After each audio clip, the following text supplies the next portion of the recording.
A fresh salvo in the tariff war. He says the US has, quote-unquote, lost India and Russia to what he calls deepest, darkest China. Trump posted a message on Truth Social. He shared an old image of Prime Minister Modi, Vladimir Putin and Xi Jinping standing together. India has not responded, but Trump is delivering yet another loud message that he is watching New Delhi's moves and he won't pull his punches. But here's the irony. Trump says India is drifting away. The rest of the world sees something else. They believe that India is stepping up, that India is ready to serve as a peace channel in the war in Ukraine. Events in the last 24 hours prove it. After meeting Putin, Prime Minister Modi has spoken to European leaders. India's Foreign Minister Dr S Jaishankar is engaging with Ukraine. He has spoken to his counterpart in Kyiv. And tonight we will decode the shifting global dynamic. We'll also tell you how Ukraine is targeting Russia's energy facilities, why big tech is trying to win over Donald Trump, how pizza orders at the Pentagon may predict the next war. Thailand has picked its third prime minister in 2 years. We'll tell you who he is and what he brings to the table. Why China is backing out of a major Belt and Road project in Pakistan and how air pollution is driving deadly forms of dementia. All this and more coming up. The headlines first. In India, Mumbai on high alert after the police receive a bomb threat warning of attacks in the financial hub, which is celebrating the Ganesh festival. The threat via WhatsApp said that multiple bombs had been placed in vehicles across the city. The sender also claimed that 14 Pakistani terrorists have entered India. Britain's Deputy Prime Minister Angela Rayner resigns after an investigation found she breached the ministerial code by underpaying on a property tax. This is a major blow to Prime Minister Keir Starmer's embattled Labour government, which has lurched from one storm to another since sweeping to power in July 2024. Pakistan's government says we decide who stays in our country. The remark comes after the United Nations refugee chief urged the country to pause its mass expulsion of Afghans following a major earthquake. Pakistan has hosted Afghans fleeing violence and humanitarian crises for more than 4 decades. But in 2023, Pakistan's government launched a crackdown to evict them, citing an uptick in violent attacks. Hundreds of South Koreans detained during a major US immigration raid which took place on a Hyundai LG battery plant being built in the state of Georgia. The incident prompted Seoul to urge Washington to respect its citizens' rights. South Korea is a key automaker and has multiple plants in the US.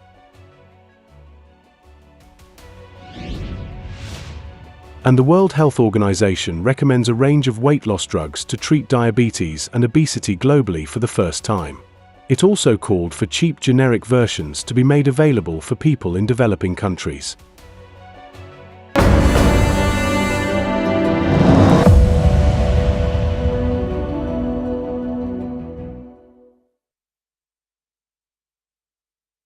A new day, a new post from Donald Trump. Guess he's finally discovered the SCO summit photos, and let's just say he did not like what he saw.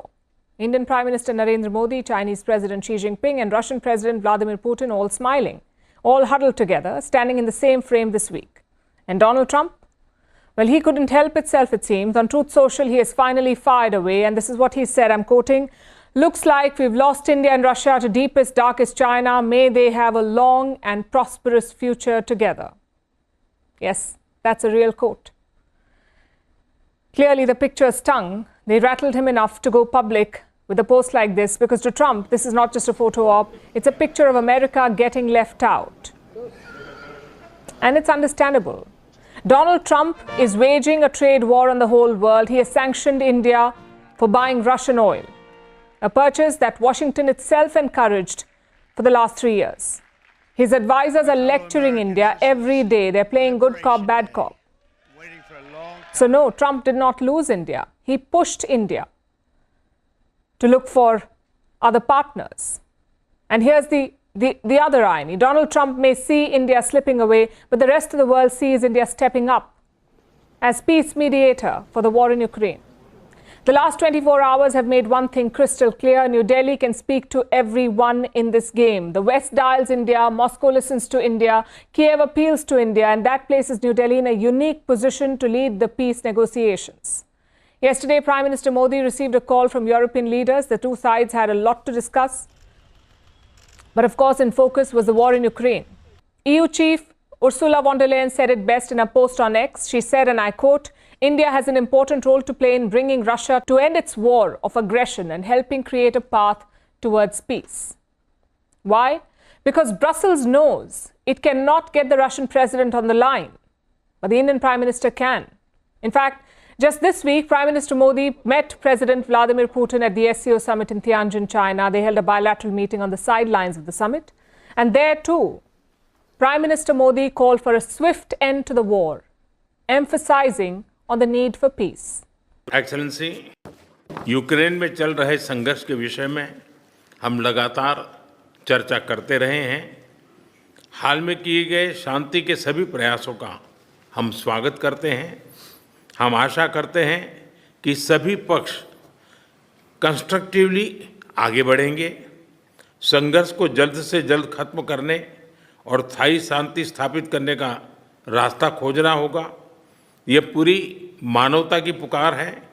Prime Minister Modi and President Putin also rode in the same car. They spent almost an hour together in the car. And what did they discuss? Well, Putin says they talked about the Alaska meeting, his meeting with Donald Trump. Modi and Putin talked about it in detail in China. I shared with him what I had discussed with Trump at the Alaska summit, and we planned the way forward. Meanwhile, India is also in touch with Kyiv. India's Foreign Minister Dr S Jaishankar also spoke to his Ukrainian counterpart. Kyiv admitted that it relies on India and India's quote-unquote authoritative voice. That's diplomatic speak for one thing. We need you in the room. The two leaders agreed to meet in New York during the United Nations General Assembly, which happens later this month. Also, ahead of the SCO summit, Prime Minister Modi spoke to Ukrainian President Vladimir Zelensky. The two leaders focused on peace and stability. Zelensky called the conversation, and I'm quoting, "a productive and important dialogue." He took to social media to add that India is ready to make the necessary efforts and to deliver the right signal to Russia. And what signal is that? An immediate ceasefire. Zelensky says India is ready to urge Russia to agree to a ceasefire. That tells you a lot. Kyiv appreciates New Delhi's unique vantage point, which is why it is repeatedly engaging. So India is speaking with both sides, and it has re-emphasized its efforts at the United Nations. Prime Minister Narendra Modi remains in touch with President Putin, President Zelensky, and European leadership on the evolving situation. We believe all these diplomatic efforts hold the promise of bringing to an end the ongoing conflict in Ukraine and opening up prospects for a lasting peace. That was India's ambassador to the United Nations, P. Harish. He reiterated what has been India's position since the war began, that we need dialogue over battlefield, diplomacy over destruction. So Trump may thunder about brokering peace, but diplomacy is not a TV show. It is about trust. And right now, India has it. The West trusts India because it has remained neutral. Moscow trusts India because it never lectures. Kyiv trusts India because it has not abandoned dialogue. And this combination makes New Delhi the rare capital that everyone is willing to engage with. And let's be clear about one thing. India did not set out to be the world's peace mediator. It is not sending planes of negotiators or even promising miracle deadlines. What India has done is keep its channels open, its message consistent, and its diplomacy pragmatic. And in today's fractured world, that may just be the most powerful form of mediation there is. This week was supposed to mark a turning point in the war in Ukraine. The peace negotiations were supposed to begin. Instead, we are witnessing an escalation. Ukraine is striking deep inside Russia again.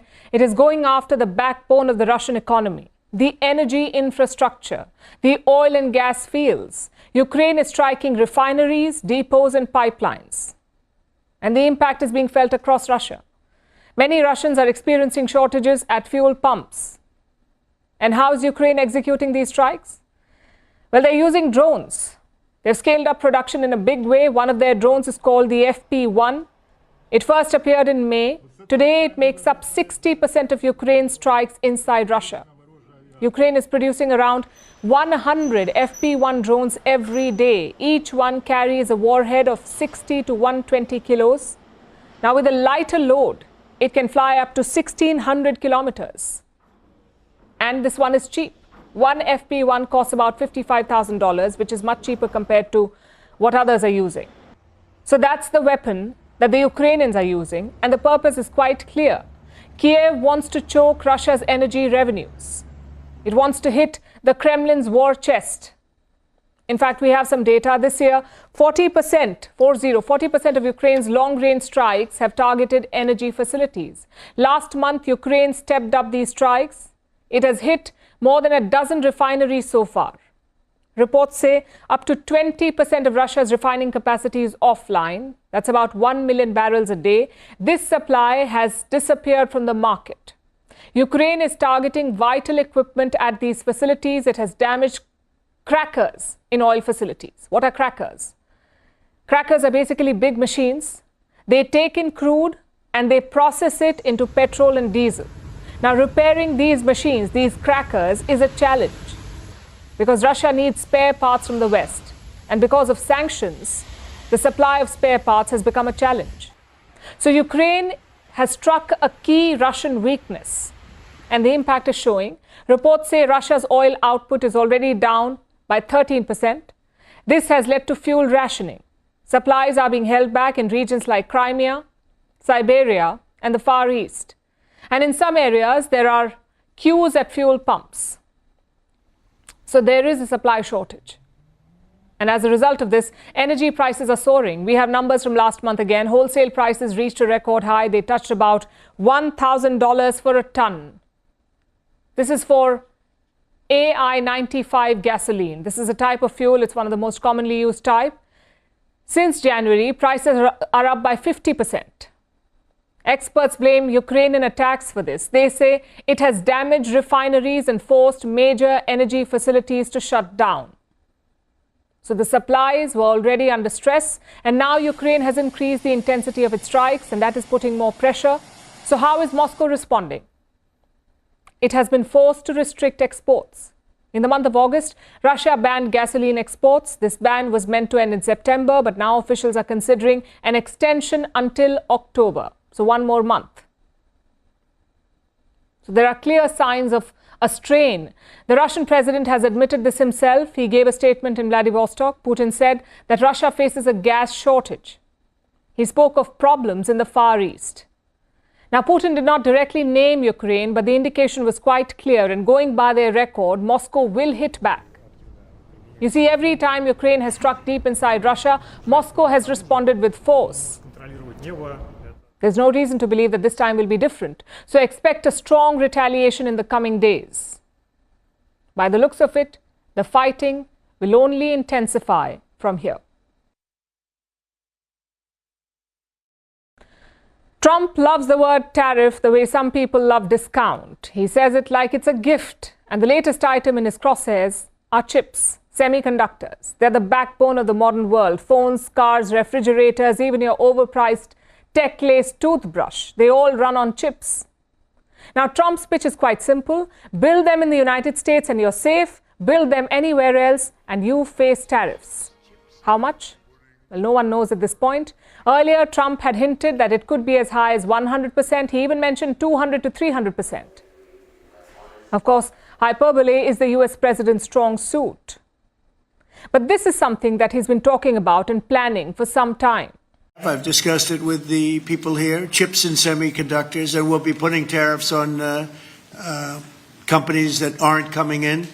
We'll be putting a tariff very shortly. You probably are hearing we'll be putting a fairly substantial tariff on, not that high, but fairly substantial tariff, with the understanding that if they come into the country, if they're coming in, building, planning to come in, there will not be a tariff. So Trump is wielding quite a big stick. At the same time, he's dangling a carrot too. Companies that build plants in the US get a free pass. Companies like Apple. CEO Tim Cook has already promised to invest hundreds of billions into US manufacturing. So Apple gets a free pass. Now, of course, this was an important announcement and Trump chose the perfect place to make it. at a huddle with America's big tech. And it was quite the scene. Trump in the middle, Apple CEO Tim Cook on one side, Meta CEO Mark Zuckerberg on the other. Further down, you had Sam Altman of OpenAI and Sergey Brin of Google. It's like the Avengers of Silicon Valley. Except they were all fighting for Trump's approval instead of saving the world. Well, thanks for hosting us. I mean, this is quite a group to get together, and I think we don't often get together as the CEOs of the different companies, but it's good to see everyone. I think it's a real incredible inflection point right now in AI, and the fact that your administration is supporting our companies instead of fighting with them. So I appreciate that your administration had a constructive dialogue and we were able to get it to some resolution.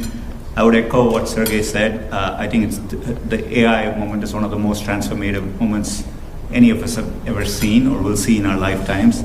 Each CEO took a turn playing hype man. Zuckerberg thanked Trump for quote-unquote setting the tone. Bill Gates praised the major investment climate. Sam Altman gushed about Trump being pro-business. It was less a dinner conversation and more a standing ovation on loop. If you closed your eyes, you might even think that you walked into a Trump campaign rally instead of a policy meeting. And Tim, how much money will Apple be investing in the United States? Because I know it's a very lot, and it's, you were elsewhere and now you're really coming home in a big way. How much money will you be investing? $600 billion. $600 billion, all right? It's a lot of jobs. We're very proud to do it. And this was not just about chips. It was about the AI gold rush. Every company at the table is pouring billions into artificial intelligence, and they all know one thing. Whoever sits in the Oval Office will shape the rules. So they're cozying up to Donald Trump, hoping that he will keep the leash off regulation. And here's the interesting bit. The person missing at the table, the world's richest man, Tesla CEO Elon Musk, he was not there. He says he was invited. He says he sent a representative. But let's not forget something here. Just months ago, Musk and Trump had a very public spat. The two have gone their separate ways since then. So Musk's absence speaks louder than his presence would. And as big tech woos Trump, here's a serious part. You see, chips are not just building blocks for gadgets. They're about national security. Increasingly, they're geopolitical leverage. For years, the US has been trying to onshore chip making. TSMC, Samsung, Intel, everyone is pouring billions into US factories. So Trump's threat is less about economics and more about politics. It's about showing that he can strong-arm the world's richest companies into investing in America. And the tech CEOs know it. That is why they showed up, they smiled, and they played along. So strip away the policy talk, and what do you see here? Trump in his favorite role as ringmaster and tech billionaires as his eager acrobats. It's a performance. Everyone knows it. But will Trump actually slap those tariffs? Maybe he will, maybe he won't. His track record on follow-through has been mixed. But one thing is clear. The world's most powerful tech CEOs are treating Donald Trump like the man who holds their future. As for Elon Musk, staying away might have been the smartest play. After all, every circus needs a missing act.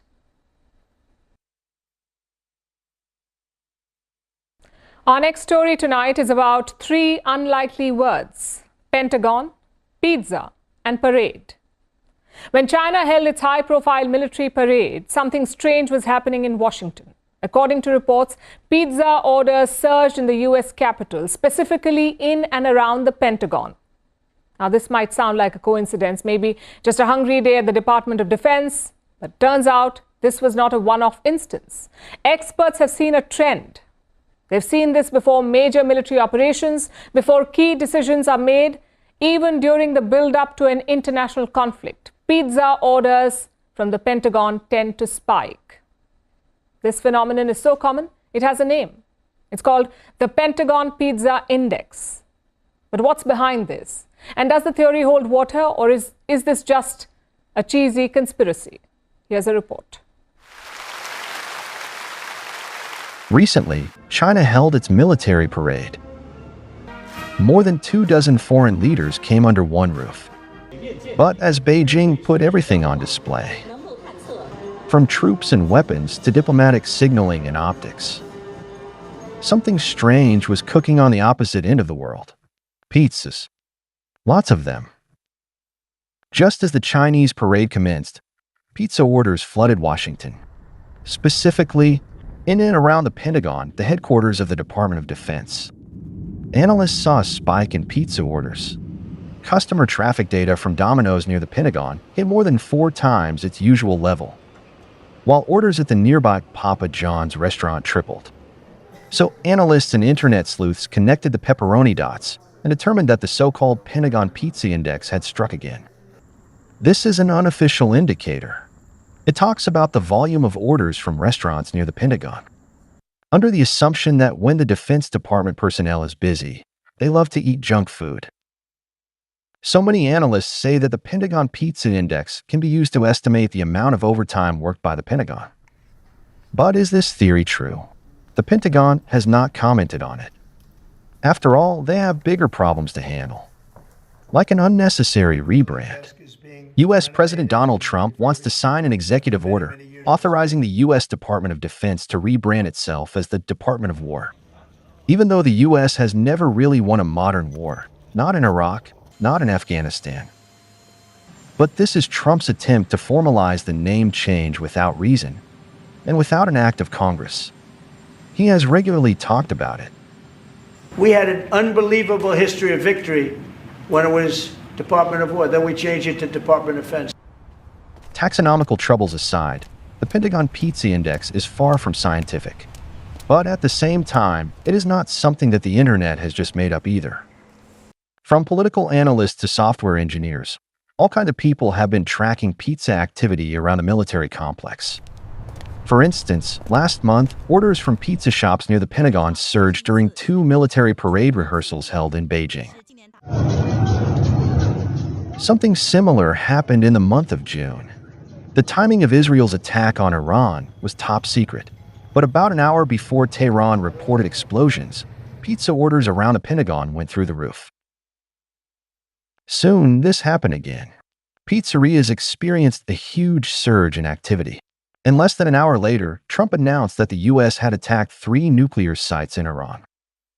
Pentagon-adjacent pizza joints got busier last year as well, during Israel's 2024 missile strike on Iran. And this is not a new phenomenon. In 1989, pizza deliveries to the Pentagon reportedly doubled right before the U.S. invasion of Panama. They again surged before Operation Desert Storm during the Gulf War in 1991. Is this coincidence or Calzone-coded clairvoyance? Can pizza orders predict military action in the U.S. or anywhere else in the world? It seems a bit far-fetched. Given that adversaries usually rely on satellite imagery, intercepted communications, or AI analysis. But if garden-variety, cheesy conspiracies are to your taste, then like many analysts around the world, feel free to follow the pizza. Because sometimes, the hottest tip-off comes with cheese.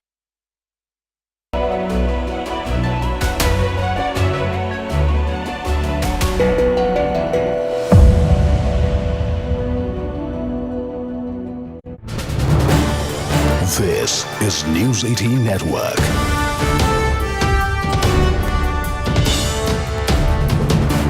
India's largest news network.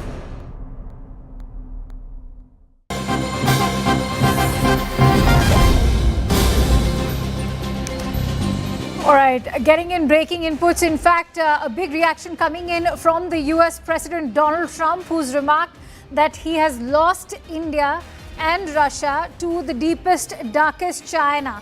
May they have a long and prosperous future together. One need not deep dive into what he means by that, because the recent powerful imagery coming out of China, whether it was the SEO summit or that message being sent out to the US president by the Russian President Vladimir Putin, was enough, is an enough indication of why the US President Donald Trump has made that remark. This is also at a time when, remember, the EU has reached out to the Indian Prime Minister Narendra Modi. Just yesterday, they've had a conversation, Prime Minister Modi and the EU President, with regards to ending the war in Ukraine. EU has urged Prime Minister Modi to use its good offices with Vladimir Putin to end that war. And so clearly goes on to show that the US President is under tremendous pressure. Also to do with tariffs. In fact, it's after, for the first time, that the US President, while talking about mediating certain conflicts, has omitted the mention of India and Pakistan. Remember, that was a claim he had been making throughout ever since Operation Sindoor commenced. And this is the first time he has abstained from making that remark. But in the latest big statement coming in is that the US President has gone on to say that we have lost India and Russia to the deepest, darkest China. And that also goes on to say that the West is clearly rattled, particularly the United States, with regards to the show of strength of the Troika that was on full display at the SCO summit in Tianjin, where we saw President Putin, Prime Minister Modi, accompanied by the Chinese President Xi Jinping. To add more perspective to this big breaking input, I'm joined in by Siddhant Mishra from the newsroom. Siddhant, take us through what you are learning with regards to what could have, in fact, propelled the US president to make such a remark.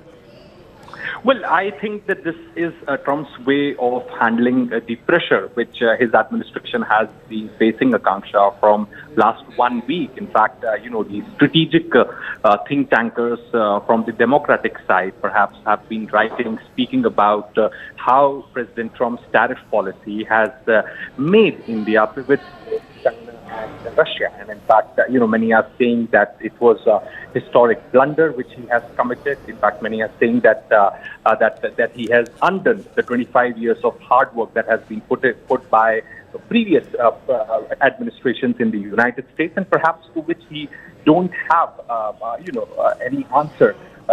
And this is perhaps the reason that today he himself decided to accept and a kind of wordplay when he writes that we have lost India and Russia to deepest, darkest China, and may they have a long and prosperous future together. Now, along with India, he has also mentioned Russia. Now, why Russia, Akanksha? The reason is that this could also be interpreted as a failure of the Trump administration to stop the war in Ukraine. Right after the Alaska summit, there were announcements made by him that there's going to be no trilateral happening, no commitment made by the Russian side. And as far as India is concerned, perhaps, as I said, that, the strategic experts have been... Siddhant, interestingly, it's also arriving a day after the EU President Ursula von der Leyen had a conversation with Prime Minister Modi. Remember, EU has vehemently urged Prime Minister to use his good offices with the Russian President to end the war. Is this also Trump's frustration of the shifting trust? Because remember, nothing, in fact, has been achieved out of the Alaska summit. And now you have EU making these overtures to the Indian Prime Minister. It's perhaps only egg in the face of Washington. Well, look, as far as the EU is concerned, then there's no doubt that India has been, very proactively taking part in speaking to both Russia and the European leaders. And this has been going on not only after Trump coming to power. This has been going on since the beginning of the conflict, Akanksha. But here, how I look at it, this particular post by President Trump is that one is disappointed.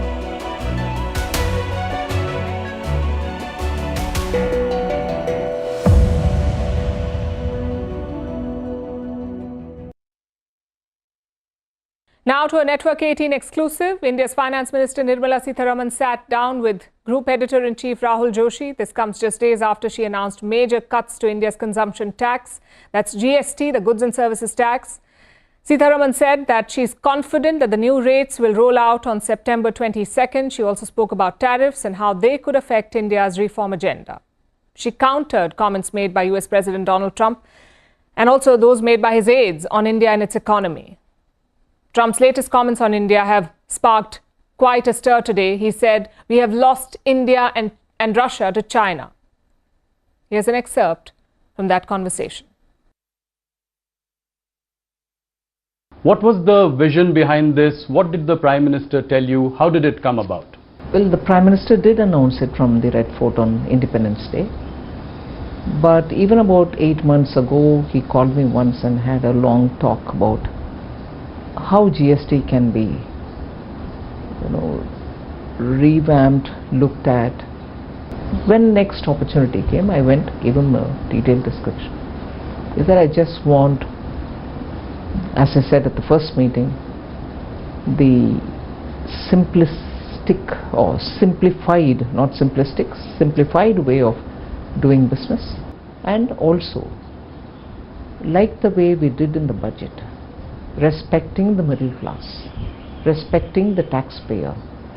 We need to do something for the day-to-day indirect tax which falls on every Indian citizen in some way or the other. So this tax is something which touches the lives of every citizen, and therefore we need to be a lot more sensitive. So I went back with this comment, redid it, sharp focused it, and that's how this proposal came. So Q1 GDP numbers are heartening, 7.8%, at a time when President Trump said that, India is a dead economy. How do you react to something like that? India requires its citizens to be respected. They are toiling and struggling and working to build their families and their economies, their own personal family wealth and whatever. At this time when we are trying to create more opportunities, do we need the naysayers to even borrow such observations, be it as it may that it is coming from a head of state?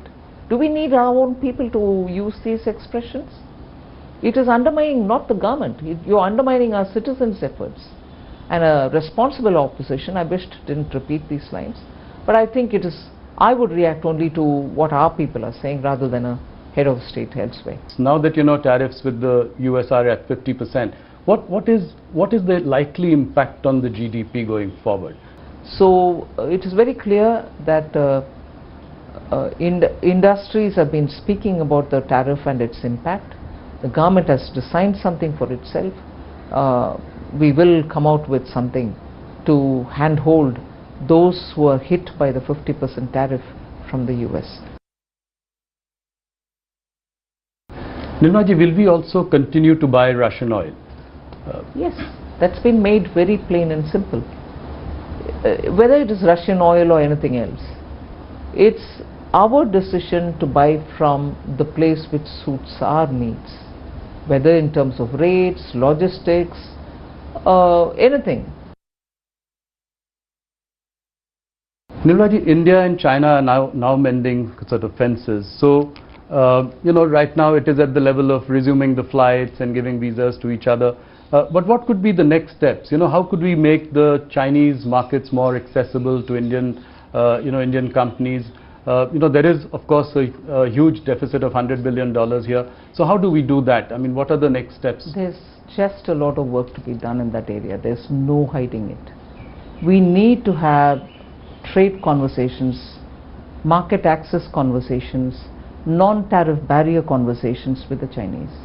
Unless we do that, and unless there is a true engagement and not a procrastinating engagement, you may talk as much as you want on these issues. I've done it myself, and to have a conclusion arrived at takes a lot of time with the Chinese. If you've been following Thai politics lately, you might need a scorecard. Thailand has a new Prime Minister, again. Actually, this makes it 3 Prime Ministers in just 2 years. And yes, it is as chaotic as it sounds. The new Prime Minister is a man called Anutin Charnvirakul. Think of him as a political Swiss Army knife. He's a business tycoon, health minister, former deputy premier, and a COVID-19 czar. He's 58 years old and he comes from a wealthy family. He even owns a few planes. The best part? He knows how to negotiate Bangkok's notoriously tricky political waters. Most famously, he led Thailand's campaign to liberalize marijuana laws in 2022, turning him into a household name in the country. And now he is their Prime Minister. His party, Bhum Jae Thai, or Proud to be Thai, has just 69 seats in parliament, which is not enough to govern alone. But the Prime Minister is a master deal maker. He pulled off a strategic break from the coalition with the Shinawatras. And then he secured the backing of the opposition People's Party. The Pamjathai Party and all 146 members of parliament who have come together to form this government have given their names to the People's Party, pledging to support me as Prime Minister and form a government based on the People Party's proposal. The People's Party is the largest party in parliament, so Anutin now gets to form a government. Ayanyutin Charnvirakul has obtained the majority of the votes from members of the parliament.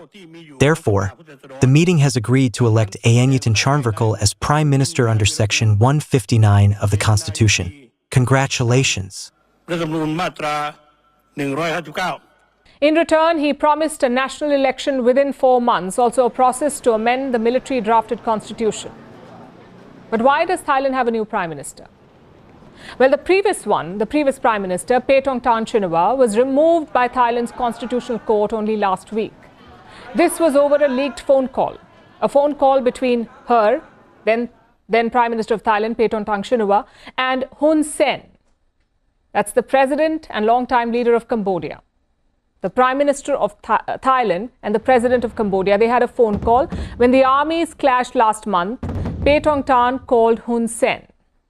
After all, they were longtime family friends, so she addressed him as uncle. And she slammed the Thai military in that conversation. This was supposed to be a confidential call, but it was leaked. And that too by Hun Sen, the Cambodian leader. That leak took the job of the Thai Prime Minister. First of all, in paying respect to the judicial process, I accept the Constitutional Court's verdict. However, speaking as a Thai person, I would like to insist on my pure intention and true determination to serve the country all along. The phone conversation that was leaked, I did not ask for anything for my personal interest. That means the infamous Shinawatra family is back on the sidelines. Now, this is a party of dynasts. It has always been led by Shinawatra. Paetongtarn's father was a prime minister, so was her aunt. Her dismissal marks the 6th time a Shinawatra-backed government has been ousted, either by the courts or a military intervention. Now, Thaksin Shinawatra recently flew to Dubai for medical treatment. This is ahead of a court hearing that could land him back in jail. The family's populist policies once won them massive support, but their political fortunes remain dicey now. So what happens next? Well, the new Prime Minister is leading a minority government. His coalition is transactional. His partners are reluctant. And for now, his mandate is temporary. The People's Party is not formally joining the government. The biggest party, it is not formally joining the government, just supporting the Prime Minister from outside. They're only lending support to ensure stability until the upcoming elections. And that means Anutin has 4 months to make an impact before voters get another say, before another election is held. And what does this mean for Thailand? Well, this country has a long history of court interventions, political coups, and rapid government changes. The king and the palace have long exerted influence behind the scenes, from endorsing coup leaders to shaping party alignments to pressuring political figures. The previous government only existed after a reformist party was blocked from forming a government. And even then, its leaders were banned from politics. So the cycle of uncertainty seems set to continue. For Anutin, it's a test of both political savvy and stamina. For Thailand, it's another chapter in a dramatic story that mixes dynastic power struggles and royal influence. So yes, Thailand has a new Prime Minister, but if history is any guide, this story is far from over.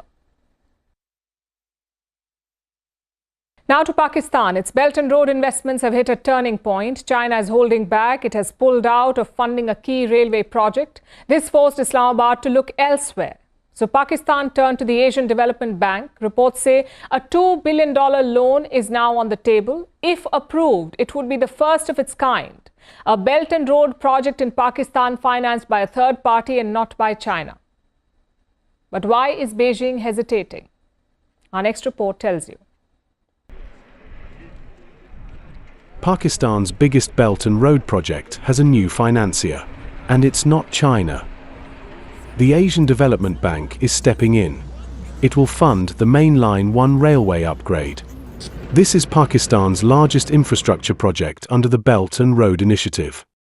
The total cost, $6.7 billion. It connects Karachi in the south to Peshawar in the north, a stretch of 1,726 kilometers. China was supposed to fund it. That's how the deal was planned under the China-Pakistan Economic Corridor. But now, China is stepping aside. Beijing has pulled back from the project, and the ADB is taking over a key portion. A $2 billion loan has been lined up. It will go towards the Karachi to Rori section. That's 480 kilometers of track. A senior Pakistani official confirmed the loan to Nikkei Asia. This marks a shift. For the first time, a core Belt and Road project in Pakistan will be funded by a multilateral bank, not by China. And the shift is not symbolic.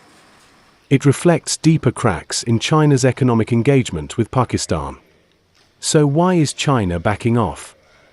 There are three major reasons. 1. Financial risk. Islamabad owes over $1.5 billion to Chinese power firms. Payments have been delayed repeatedly. That's made Beijing wary of fresh exposure. 2. Rising security concerns.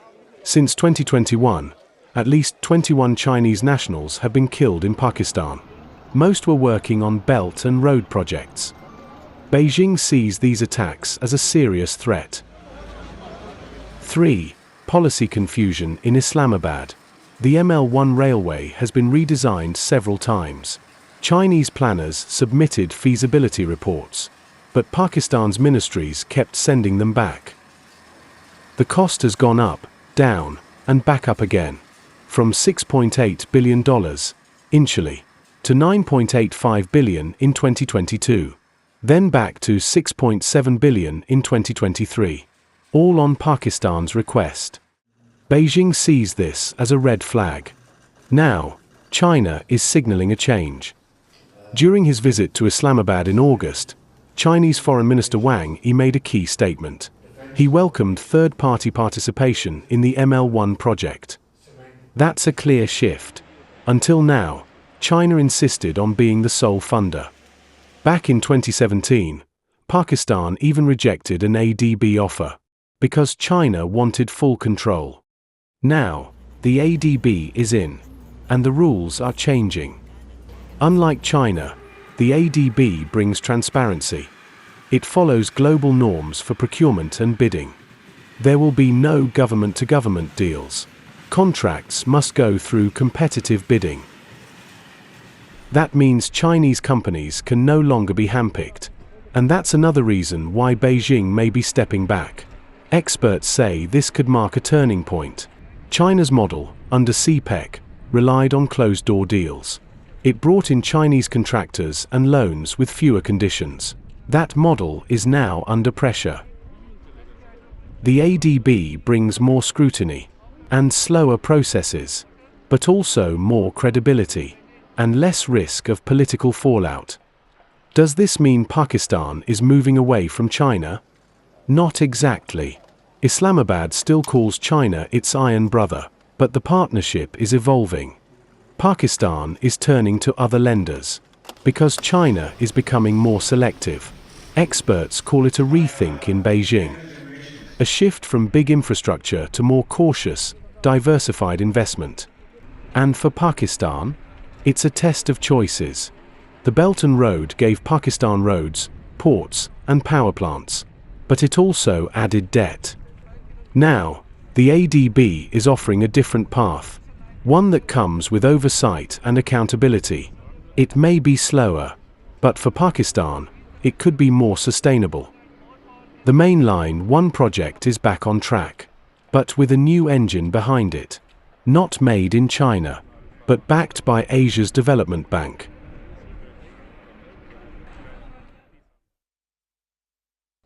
Our next story tonight is about the Strait of Malacca. This is a narrow stretch of water falling between Indonesia and Malaysia. It connects the Indian Ocean and the South China Sea. The Malacca Strait is a vital corridor for global trade, and it is heavily guarded by what's called the Malacca Straits Patrol. This is a coordinated effort by Indonesia, Malaysia, Singapore and Thailand. But given the strait's proximity to the Andaman Sea, India wants to be part of the security measures, and now Singapore has backed it. Also, India's interest in the strait is not new. Our next report has more. Prime Minister Narendra Modi has hosted his Singaporean counterpart Lawrence Wong. The two leaders inked several key agreements to deepen cooperation in artificial intelligence, space, and digital asset innovation. But they also talked about something else: the Malacca Strait. This is a narrow sea lane, which links the Indian Ocean to the Pacific. Every year, grain, crude oil, and all kinds of commodities pass through this corridor on approximately 90,000 ships, making up an estimated 40% of global trade. Above these ships is one of the busiest air routes in the world, and below them is a dense network of internet cables that keep the world online. And this is why the Malacca Strait is one of the most vital and strategic corridors in the world. And this sea lane is crucial for New Delhi, whether in terms of economics and connectivity or just general regional goodwill. And this is not just because a substantial share of Indian trade passes through it, but also because of the strait's proximity to the Andaman Sea, which is why India has been on edge. In case an adversary militarizes the Andaman Sea or establishes permanent military facilities in the Indian Ocean, it could be a critical issue for both India and the region. This is the reason why New Delhi has sought to play a greater role in the strait's security. And this is where the Malacca Strait Patrol comes in. This is a coordinated effort to implement measures to boost security in the region. It includes, for countries, Indonesia, Malaysia, Singapore, and Thailand. They hold regular meetings to improve coordination. They continuously assess ongoing operations. They also engage in intelligence sharing and real-time information exchange on suspicious activities or incidents. This enables them to take timely and effective action in case of a threat. This effort happens through three key components: the Malacca Strait Sea Patrol, the Eyes in the Sky, which combines maritime and air patrols, and the Intelligence Exchange Group. All three groups are critical in ensuring security in the Malacca Strait. And being a key regional player, as well as a closely related party, New Delhi has wanted to play its part in the patrol for some time now. So as India charts a detailed roadmap for the future with its partnership with Singapore, its largest trade partner in Southeast Asia, the two took a significant step forward in regional maritime collaboration. Singapore said that it acknowledges with appreciation India's interest in the Malacca Straits Patrol. New Delhi says that the talks are underway, and it is expected that there will be some kind of coordination to ensure that there is synergy among the current members of the Malacca Straits Patrol and India as a contiguous state, which is next to the Malacca Straits. So as regional dynamics continue to evolve, India's growing engagement in the Malacca Strait Patrol signals a clear intent to contribute to a more secure, stable, and connected Indo-Pacific. With stronger maritime ties on the horizon, the stage is set for deeper collaboration and a shared commitment to safeguarding one of the world's most vital trade arteries.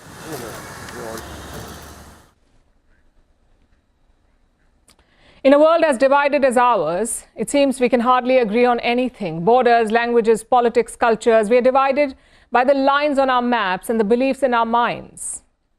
But if there's one thing most countries share, it is this: unsafe air. Nearly every country on earth has dirty air, and it is not just making us cough. It is hurting our bodies and damaging our minds. A new report is out. It says that air pollution drives devastating forms of dementia that destroys our nerve cells. And this is extremely concerning. But it is only one of the many ways in which dirty air is hurting us. Here's a report. Forgetting where the keys are kept, why the fridge door was opened in the first place, or even the name of someone close to you.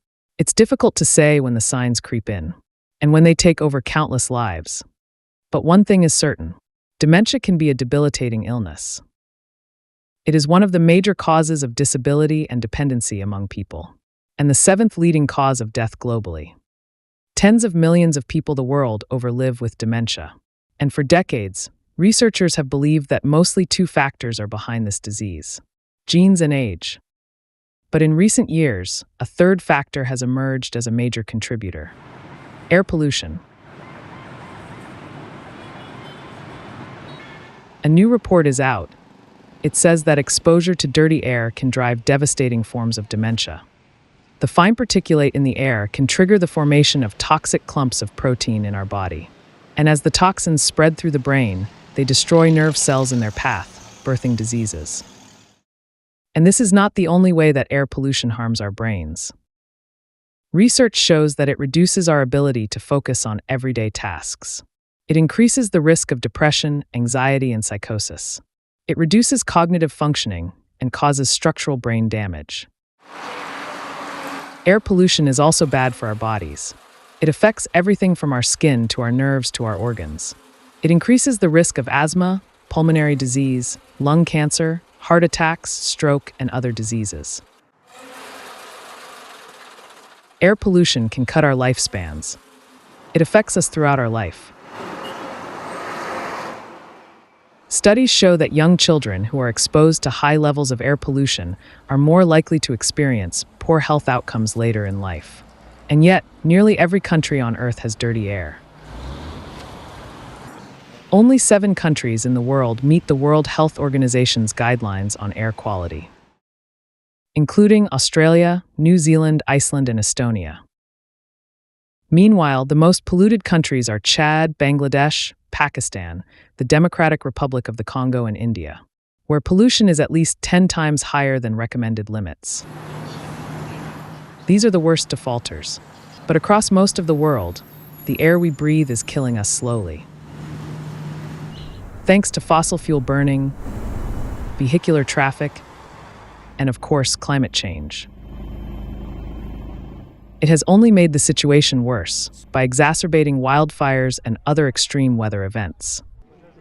Air quality respects no boundaries. We have seen is that fires that come from as far afield as Canada have made it not the fires, the pollution have made it across the Atlantic into the European continents. Air quality and climate change have to be tackled as interconnected issues. They cannot be tackled separately because they share sources and because the components that affect air pollution affect climate change and vice versa.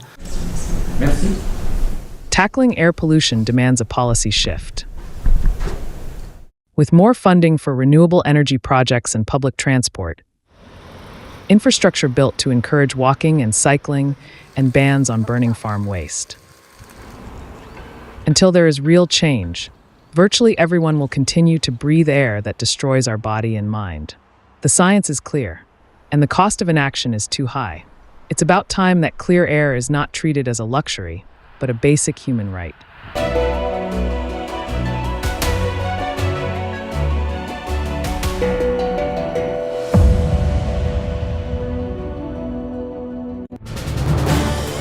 This is News 18 Network.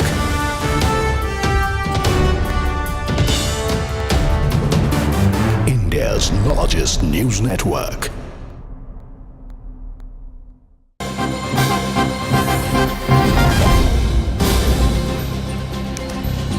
All right, breaking inputs. In fact, a big reaction coming in from the US President Donald Trump, who's remarked that he has lost India and Russia to the deepest, darkest China. May they have a long and prosperous future together. One need not deep dive into what he means by that, because the recent powerful imagery coming out of China, whether it was the SEO summit or that message being sent out to the US president by the Russian President Vladimir Putin, was enough, is an enough indication of why the US President Donald Trump has made that remark. This is also at a time when, remember, the EU has reached out to the Indian Prime Minister Narendra Modi. Just yesterday, they've had a conversation, Prime Minister Modi and the EU President, with regards to ending the war in Ukraine. EU has urged Prime Minister Modi to use its good offices with Vladimir Putin to end that war. And so clearly goes on to show that the US President is under tremendous pressure. Also to do with tariffs. In fact, it's after, for the first time, that the US President, while talking about mediating certain conflicts, has omitted the mention of India and Pakistan. Remember, that was a claim he had been making throughout ever since Operation Sindoor commenced. And this is the first time he has abstained from making that remark. But in the latest big statement coming in is that the US President has gone on to say that we have lost India and Russia to the deepest, darkest China. And that also goes on to say that the West is clearly rattled, particularly the United States, with regards to the show of strength of the Troika that was on full display at the SEO summit in Tianjin, where we saw President Putin, Prime Minister Modi, accompanied by the Chinese President Xi Jinping. To add more perspective to this big breaking input, I'm joined in by Siddhant Mishra from the newsroom. Siddhant, take us through what you are learning with regards to what could have, in fact, propelled the US President to make such a remark. Well, I think that this is Trump's way of handling the pressure which his administration has been facing, Akanksha, from last 1 week. In fact, the strategic think tankers from the Democratic side perhaps have been writing, speaking about how President Trump's tariff policy has made India pivot to China and Russia. And in fact, many are saying that it was a historic blunder which he has committed. In fact, many are saying that that he has undone the 25 years of hard work that has been put by the previous administrations in the United States, and perhaps to which he don't have any answer. And this is perhaps the reason that today he himself decided to accept a kind of wordplay when he writes that we have lost India and Russia to deepest, darkest China, and may they have a long and prosperous future together. Now, along with India, he has also mentioned Russia. Now, why Russia, Akanksha? The reason is that this could also be interpreted as a failure of the Trump administration to stop the war in Ukraine. Right after the Alaska summit, there were announcements made by him that there's going to be the trilateral, no trilateral happening, no commitment made by the Russian side. And as far as India is concerned, perhaps, as I said, that the strategic experts have been... Siddhant, interestingly, it's also arriving a day after the EU President Ursula von der Leyen had a conversation with Prime Minister Modi. Remember, EU has vehemently urged Prime Minister to use his good offices with the Russian President to end the war. Is this also Trump's frustration of the shifting trust? Because remember, nothing, in fact, has been achieved out of the Alaska summit. And now you have EU making these overtures to the Indian Prime Minister. It's perhaps only egg in the face of Washington. Well, look, as far as the EU is concerned, then there's no doubt that India has been, very proactively taking part in speaking to both Russia, Ukraine, Russia, and the European leaders. And this has been going on not only after Trump coming to power. This has been going on since the beginning of the conflict, Akanksha. But here, how I look at it, this particular post by President Trump, is that one, he's disappointed that Russian president is not coming to the table for the talks with President Zelensky. That's the reason that he has he has mentioned Russia. And with India, I think that because he does not want to look like somebody who has committed a strategic blunder. So he is confessing himself that we have lost India to China. Prime Minister Modi going to China perhaps was the end of the relationship with India. Perhaps that is how he wants to project the future of India-US relationship. That because Prime Minister Modi went to Tianjin and they were.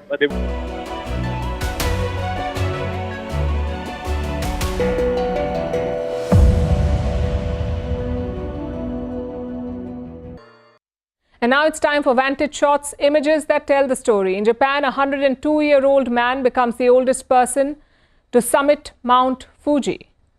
In Bosnia and Herzegovina, Divers jump off a famous bridge during a competition. In Chile, penguins win hearts as they are released after rehabilitation. And finally, we are taking you back in history. On this day in 1972, the Munich Olympics massacre took place. Terrorists attacked the Olympic village in the German city during the Summer Olympic Games. They took several hostages and eventually killed 11 people. We are leaving you on that note. Thank you for watching. Have a good weekend.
CNN News 18 Primetime Studio, presented by Schneider Electric Smart Home Solutions.